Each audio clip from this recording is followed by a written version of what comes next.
So hi everyone. We have Hello. oh, well, they don't know yet. Hi, I'm back. The last episode was a pre-recorded episode because it was I was in Daytona. It's been a while. It's been a hell of a while.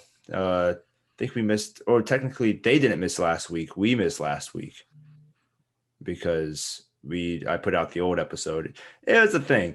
Anyways, hi, welcome to Duck Boys. I'm Tristan. I'm Sam, and we're joined by guests we've had before. Hi, I'm Sharon. It's good to be back. Very Welcome good, very back. good, very good to have you back.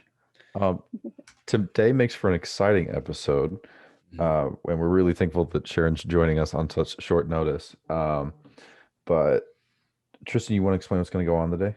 Yeah, so as the title says, we're doing astrology.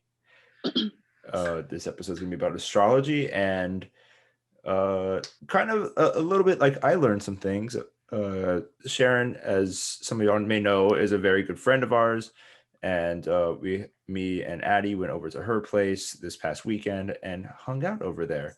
And she taught me a lot of things about astrology. I was kind of into astrology, one of those like, oh, it's kind of a cool thing to talk about and, a good icebreaker. But nothing ever more than that. I knew that I'm a Scorpio, and that says enough. And Sam's Gemini. And of course, once again, that says Fuck me, enough. right? Yeah.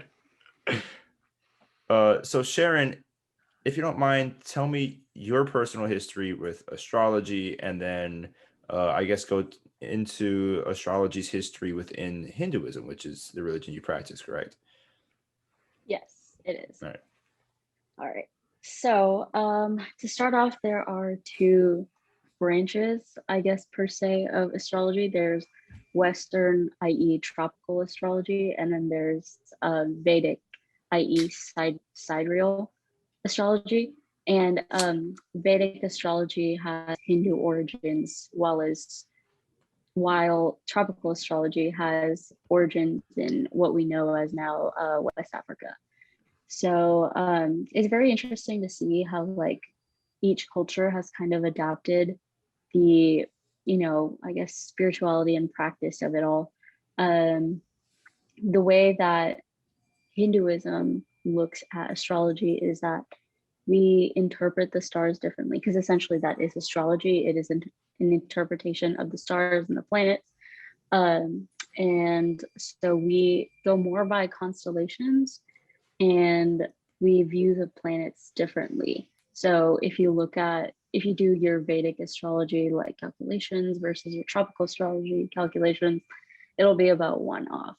So I think that's the only difference. And also Vedic astrology has like a very specific thing called a nakshatra, which means which translates to star, and it's the star that you were born under, which is kind of the name that they say at the temple when you go. So for example, I'll go to the temple with my family and you offer like prayers and like all that stuff and like fruit as like offerings, and the priest does a little like mantra thing, and he says your name and the nakshatra you were born under and does a little prayer. It's kind of like a blessing. Oh, So that's how Hinduism practices it currently. And I think Western astrology is a little bit different than that. I don't think they really take it in as much as we do. But yeah, yeah. just a little overview. Definitely. First off, thank you. That was very insightful. I definitely learned a handful of new things. Secondly, we would love to have you back on sometime soon, and I'm sure the guests would too, because I personally, and I know I think I can speak for both of us, Sam. Both of us really love to learn about other people's religions and just other people's cultures. And Hinduism is one that's always fascinated me, and I'm very upset at myself that like I never really took the time, especially since you're such a close friend, to go and learn about it. So hopefully here we can have another discussion sometime soon. Yeah, of course. Yeah, always down for that. But My with my my present experience with Hinduism is like a very brief brush. My freshman year, just before my freshman year of high school, I went for 10 days, did missionary work. So it was like very exoticized. They took us to a Hare Krishna temple, and they were like, "Look at this." I'm like, "Wasn't this founded in the Americas in like the 70s?" But what do I know? But That's interesting. yeah, I know, Sharon, you're a little short on time, so we can cut into the fun part of this episode, the really fun part of this episode. Tell us our futures. Talk to us about our stars and why we're probably messed up sometime in the future. I will go into a little bit about how astrology technically doesn't predict the future. It's more of a mirror of reality, and everyone still has free will, regardless of what your chart says about you. So I just want to put that out there. Yeah, I like that. But okay, so I can dive straight into this then. So the thing about reading your natal chart is that there are technically 6 aspects to your personality. There's your sun, your moon, your ascendant, your Mercury, your Venus, and your Mars. And these are 6 aspects of your personality. So your sun is like your core and kind of like who you are, like at your best self, like your highest self is what your sun is. Your moon is kind of like your emotions and how you view yourself internally, like the way you speak to yourself, like your inner monologue. That is more your moon. Your ascendant is kind of like your mask, and that is how you present yourself to the world. It's how others see you. It's others' first impression of you. So a lot of times when you're younger, you end up portraying yourself as your ascendant, and then later when you grow and you find yourself more, you like end up projecting yourself as your sun. And that's like part of the whole like journey with astrology. Your Venus is, you know, of course, how you love. Your Mercury is how you communicate, and your Mars is how you show aggression and like anger. So with those 6 facets of astrology, you are kind of made up, you know? Yeah. But yeah. Is it possible All for right. Tristan to have 6 different Mars? With his Mars sign, you know, like there's no surprise as to why he acts the way he acts, which I will dive into. Yeah, so basically, we've sent over Sharon all our information that hold on. Felicity, stop digging. You're not gonna get anywhere. Thank you. Yeah, so we've sent Sharon all our information on what she would need to read our natal charts. So these are already, I guess, kind of pre-recorded. And so she's just gonna tell us what they mean. Hold on. Birthday, time of Felicity. birth, location, credit card number, Yes. 3 numbers on the back, Yeah. expiration date. Yeah, just let me know real quick. But yeah, so again, just real quick to preface, sun is the date you were born at, the moon is your location, and ascendant is the time. Okay. So yes, with all those 3 combined, what constellation were you born under determines everything. So yeah. Okay. Okay, very cool. Yeah, that's cool. I didn't know that. Yeah, just a little tidbit before we dive into Tristan's chart here. So as we all know, he's a Scorpio. That's okay. And so typical characteristics of a Scorpio, I guess, are you know, they have a lot of highs and lows. They are very intense people with every single aspect of themselves. They love fiercely, and they are just very, very like natural intuitives and empaths. So the interesting thing about Tristan is that he's always kind of been the same person at his core for a really, really long time, for as long as I've known him. So it's interesting because his sun is a Scorpio and his ascendant is a Scorpio as well. So his mask and his core are the exact same. Whenever you get me, you get me. Also, one thing that Scorpios are known for, because why not? We're Scorpio hoes, as me and my friend Emily always call us. We're the hoes of the sign. But that's what. It's actually really interesting because your Venus is in Scorpio too. So, you know, the triple hoes. homicide. So much. Yeah, so you love like a Scorpio, you portray yourself as a Scorpio, and basically at your core, you are a Scorpio. So there's a lot of Scorpio energy there. Sting, sting, bitch. What's not to love? That's good. Okay, so his moon is in Libra. And so Libra is typically kind of like a flighty sign. It's very like indecisive. It switches from this to that. And it takes a long time for Libra placements to figure out what makes them tick. And I think that's been evident with Tristan in terms of his career switches. Yeah. So Yeah. I definitely have seen that in him. And once I read his chart, it made a lot of sense. But now I'm so glad he's found his passion, you know, and he's living his best life. Period. I am alive. That much I can guarantee. So he communicates as a Sagittarius because his Mercury is in Sagittarius. And funnily enough, my Mercury is in Sagittarius too. You already know. And so, period. The thing about having your Mercury in Sagittarius is that the thing you prioritize the most in conversations is learning from one another and teaching someone with what you're saying. It's just like an exchange of knowledge and information just at the sake of learning. That is it. And so that's why a lot of Tristan's and I's conversation have just been about learning from each other, which I think is really, really cool, how we can see it all relate back to this. But yeah, so that is his Mercury sign. We touched on his Venus a little bit. His Venus is in Scorpio, as we mentioned. Extreme highs and lows, you know, very passionate. The thing about Venus and Scorpio is that it's also like very, very, whenever you find your person, like you kind of latch on and you don't want to leave them. So, oh, she can't hear you because she's asleep, but I'm sure she appreciates that. I kind of told her this weekend. Yeah.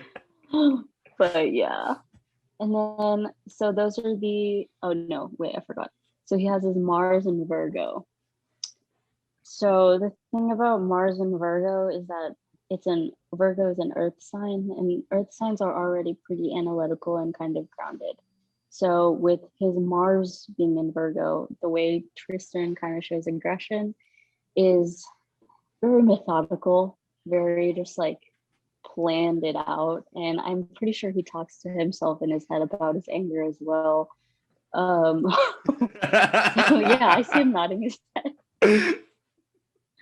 I have a feeling. But yeah, so Virgo and Mars, it's a pretty good placement because while you do have this intense anger, you also have this innate sense to be able to control it, which I've seen with Tristan personally. So yeah, I'm not in jail yet. That. Thank God. I'm too pretty for jail. But yeah, period. So there's also, so those are the 6 personality planets and whatnot, right? So then there's Jupiter, Saturn, Uranus, Neptune, and Pluto. Okay. And so these are kind of like your fate planets. Again, you know, you have free will no matter what your sign is in, no matter what house this planet is in, you still have free will. Like it's not completely indicative of everything. Cool. So Jupiter is a planet of like abundance, luck, prosperity, blah, blah, blah. It's a very lucky planet. And it rules, I believe, Pisces and Sagittarius. And Tristan has Jupiter in Pisces. So he will be very, very lucky with whatever he chooses to pursue. So. Hell yeah. Yeah. That's what we like to hear. I know. He's got me and he's got you, so we know he's lucky. That's on facts. You know what? There you go. This is why we clink, right? Yeah. So and then you have your Saturn, which is your planet of like lessons. It's kind of how you learn in life. It's like your stepping stone to becoming your like inner sun and whatnot. So Tristan's Saturn is in Aries. So the way he learns his lessons in life is a little bit hot-headed. He thinks he's kind of right. He'll listen to other people, but he doesn't think that they're right at all, and he thinks that his opinion supersedes. I completely relate to this because my Saturn is in Aries too. Gang. So we're both kind of delusional hoes, but it's fine. I'll take Yeah, it. I mean, you live and you learn. Yeah, you live and you learn. If you want to. Yeah, If you want to. Free will, right? exactly. Yeah, free will, free will. I will like go to my grave saying free will. Free will. So yeah. All right, and then Uranus, Neptune, and Pluto are more kind of like generational planets. They kind of affect basically like the time where you were born. So, you know, I guess we're kind of in betweeners of like Gen Z and millennials, you know, and that's very indicative of our Uranus in Aquarius, because Aquarius is like the sign of being super unique and whatnot. So that's kind of how it works for us as well. Something that I think in a birth chart that mainstream astrology does not take into account is the true node, which is like your life's path, like your life's destiny and like whatnot. And so Tristan's true node is in Leo, which means that the way he is going to like pave his path in life or whatever is by being true to himself, by completely and unapologetically being himself like in his best way, and then inspiring others to do the same. So yes, and then You, I stars. think the last, of course, yeah, right. It's pretty interesting to see that. It is. But and then I think the last one I think worth noting is your Chiron wound, like Chiron, which is like your wound. It's like the biggest thing that you struggle with the most. Okay. So yeah, so thing about Chiron is that it is something that you inevitably will struggle with your entire life, but it's something you can overcome at the end of the day. So Tristan's Chiron is in Scorpio. So again, he will learn lessons through extreme highs and lows. I guess just kind of like really, really, since Scorpio is also the sign of like revealing secrets, I think he's probably going to find out some things that he probably was better off not finding out with his Chiron and Scorpio. Yeehaw. So, yeah. I'll take it as it comes. Yeah, you will. But yeah, I think that is the complete overview of Tristan's chart. Uh-oh. And now everyone and their mom knows exactly how Tristan is. Yeah. Welcome to the life of me. It's everything's just Scorpio, and then the things that aren't, they're like, yeah, that's okay, but you know, he's a whore. But I'm a whore with a love, right, babe? Right, she's passed out. Anyways. That's what we're taking away from this. Yes. It's prime time. It's Sam's time. Oh yes. I've been waiting for this one. You know, it's like Blizzard, like, I've been waiting for this one. I don't know why, but I'm nervous. No, don't be. Two different people. Yeah. Okay. Well, we're just gonna dive right into it. So his sun is in Gemini. If you've been on like mainstream astrology on any form of social media at all, you already know that there's a hell of Gemini slander out there. They're kind of considered the trash bag of the zodiac, but I love Geminis. Okay, my best friend's a Gemini, my mom's a Gemini, and I end up really connecting with Geminis. Me too, I guess. Yes. I think it's so interesting because Sam, like, I remember when we first met and we like hit it off and we started talking, like, you know, we had known each other for a hot minute. And then Tristan told me we were a Gemini, and I was like, yeah, it makes sense now. It's all coming together. Oh, yes. But yeah, so the thing about Gemini suns is that, you know, Gemini is the sign of the twins. I think that a lot of people misinterpret the sign of the Gemini as two-faced, but I think they're just very adaptable. And Mercury also rules Gemini, so they're just very, very good with communication, and they're just really good at like being well off in every social situation. Like they're just very adaptable, and they know how to carry a conversation. Oh, thank you. I I try. Yeah. I like what that mouth do, boy. I Yeah, hate you. she said Mercury, and all I could hear was retrograde, retrograde, retrograde. And that's the extent of my knowledge on like planetary astrology. Oh yes, Mercury retrograde. Yeah, I feel that. I think Mercury retrograde gets really, really bad rep just because it's very like, everything's about communication these days, and Mercury is a planet of communication. So when it goes into retrograde, so does communication. Like it goes awry. So I think that's why. I have a question. Yes. What does retrograde mean?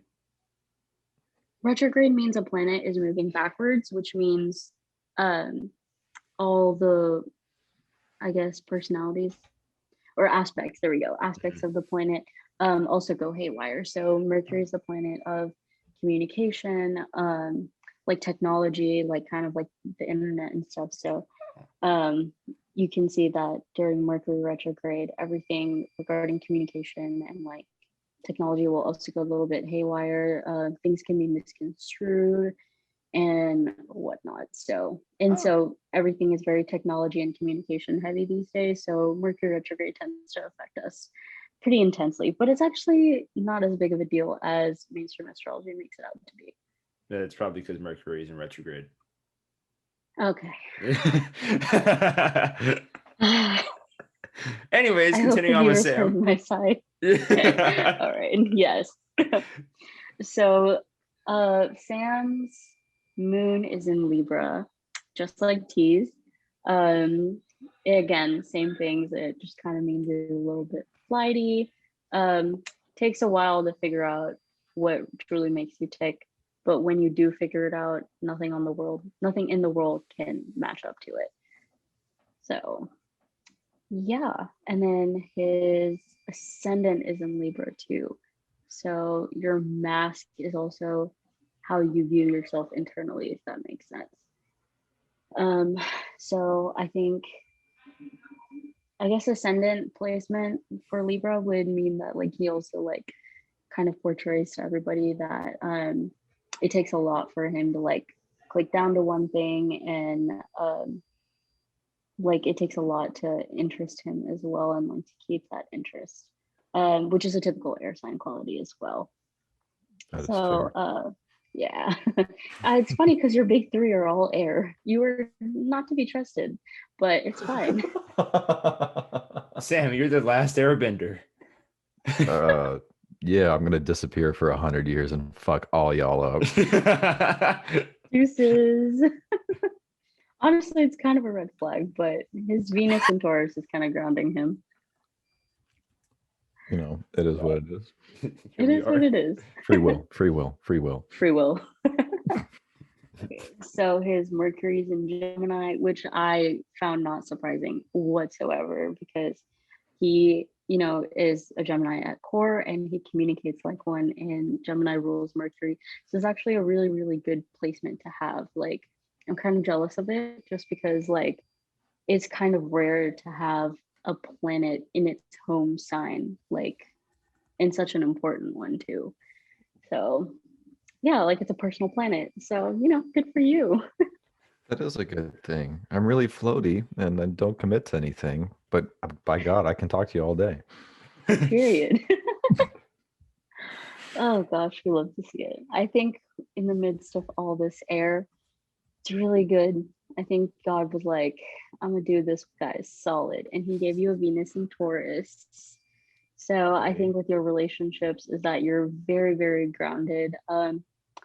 When you find someone you really love, like you latch onto them, not like in like a problematic way, but in a like I would do anything for you type of way. It's like you're my person. It's just kind of like unbounded dedication.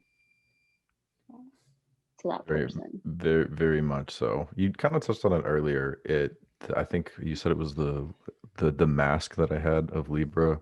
I convey to Mm, other people that it's very hard to get me to commit to them, but if I mhm. do, it's not going anywhere. Yeah, absolutely. I think this is a very good placement to have as well because Venus is at home in Taurus, and Taurus is ruled by Venus. So you have another home planet in its home sign. Wow. So you have, yeah, you're going 2 for 2. There Heck we yeah. go. Yeah. So that's a very good placement. So yeah. And then you have your Mars in Gemini. Um, I think this can either go one of two ways with the way you express anger. I feel like you either are very confrontational about it and you just kind of want to like kind of dissect what exactly went wrong and then why you're feeling that way and then move on, or you'll probably just like think about it for like a million years and just brood. It's a good combination of both. Yeah. Okay, all right. It comes in waves. I'll sit down every once in a while and be like, okay, today's the day we're going to dissect it a little bit, and then leave it alone for a couple months, and then come back to it and be like, all right, let's pick up where we left off, work on this some more. Absolutely, yeah. All right. So I think that concludes your personal placements.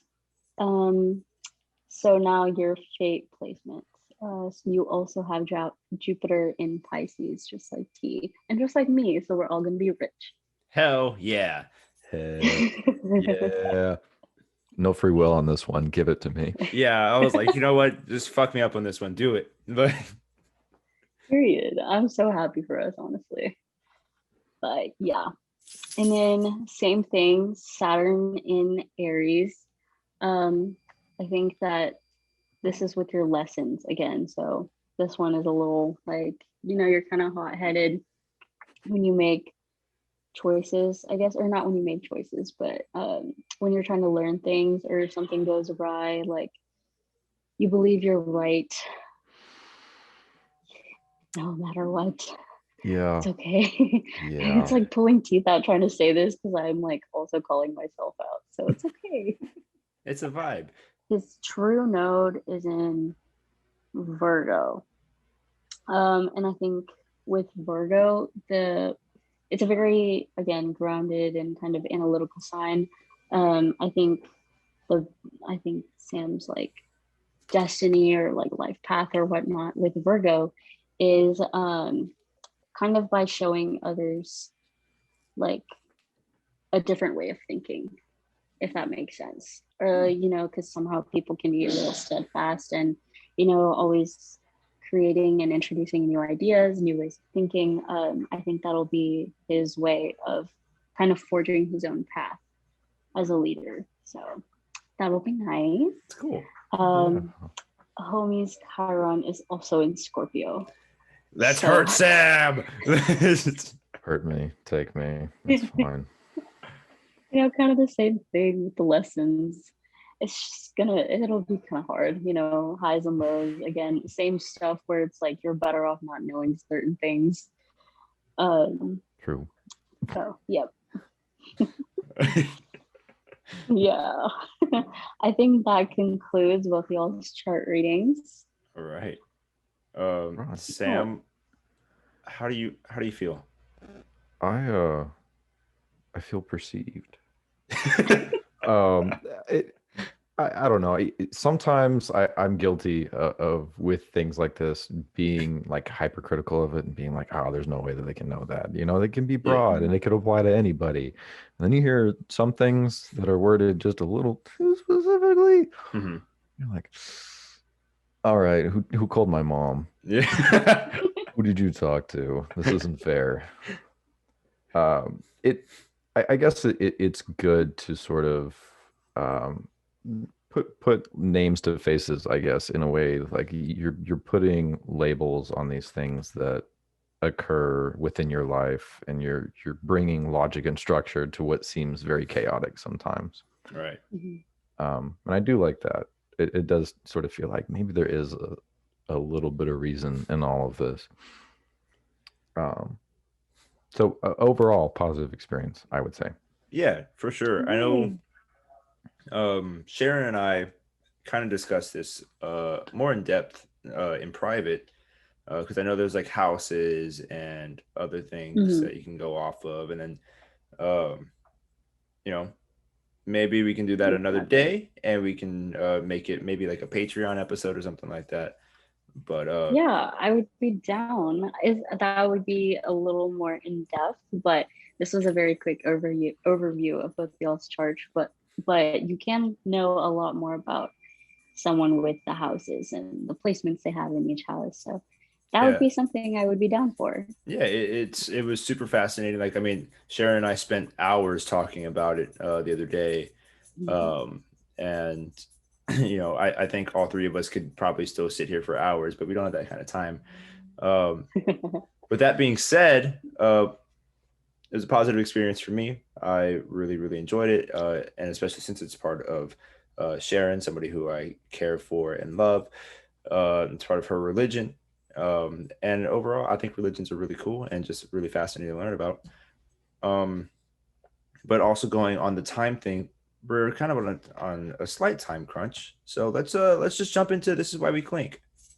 All right. Uh, Sharon, let's ladies first. All right. So I am currently not at my house, so I don't have anything to clink, but I do have water. So, and Take it. stay hydrated. So I think that's the best thing. Um, the reason I clink today is because I kind of got my first sort of semi interview with the consulting company in Houston, All and I right. am very Heck excited. yeah. So, Heck yeah. Congratulations. yeah, thank you. I'll cling to that. Yeah. Big girl Yeah, job. Big girl job. Let's go. thank you. Oh, Samuel. Awesome. Well, let's see. It's been a very long day for me, but that don't take that in a bad way. It's been good. Um, Tristan knows because I talk to Tristan all the time, and that's kind of why this is a thing. Um, I have been working with the job that I have now. I work very, very early shifts. I've been up since 4 this morning. I worked from 5 to 2. So my day, I feel like I get more of my day because I kind of do. So that's nice. Work was great today. Weather was great. Uh, got my hair cut. So I'm all fresh and faded out. Just Hey. and then this happened with the astrology reading, which was very, very, very generous of Sharon to do. So I'm super grateful for all of those things. So that's what I'm clinking to. There you go. I'll cling to that. A good day. Yay! Oh, by the way, for what it's worth, we've gotten bad about this. I'm clinking today with Ranch Rider Spirits Company, and it's ranch water. It's Ah. delicious. Yeah, I'm drinking Dos Equis as per usual. Nice. I am clinking with Texas spring water There it from Start is. job. HEP. All right. Uh, I guess so I can close it out. Um, like I said, I'm back. I went to Daytona with Addie, and Addie's a cheerleader, so we were there for the cheerleading nationals.